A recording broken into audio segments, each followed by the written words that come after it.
Le secret de Léa, l'organisation clé de la réussite. Léa était une élève brillante, mais parfois elle se sentait débordée. Son bureau était un joyeux fouillis de livres, de cahiers et de crayons. Les devoirs s'accumulaient, et elle avait du mal à retrouver ses affaires.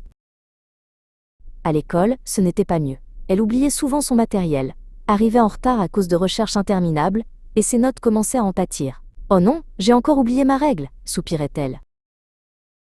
Un jour, son ami Tom, toujours calme et préparé, la vit lutter. « Léa, dit-il gentiment, j'ai remarqué que tu as souvent l'air stressée. Peut-être que je peux t'aider avec quelques astuces d'organisation. » Léa, d'abord hésitante, accepta. Tom lui expliqua. « La première étape, c'est d'organiser ton temps. Fais une liste de tes devoirs et de tes activités, puis planifie-les dans un agenda. Accorde-toi des pauses. » Léa commença par son emploi du temps à la maison. Chaque soir, elle notait ses devoirs et ses tâches ménagères. Elle se sentait déjà moins submergée en voyant tout clairement devant elle.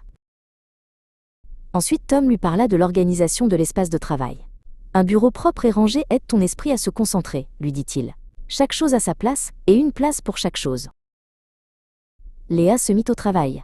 Elle tria ses cahiers par matière, rangea ses stylos dans un pot, et jeta les papiers inutiles. Son bureau se transforma en un espace accueillant et propice à l'étude. À l'école aussi, Léa appliqua les conseils de Tom. Elle préparait son sac la veille, vérifiant qu'elle avait tous ses manuels et ses cahiers. Fini les oublis et les retards.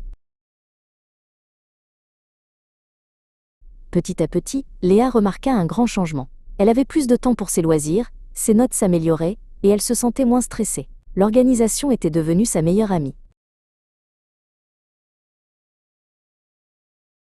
Léa partagea ses nouvelles habitudes avec ses autres amis, montrant que l'organisation n'était pas une contrainte, mais un super pouvoir pour réussir et profiter de la vie. Et c'est ainsi que Léa devint une championne de l'organisation.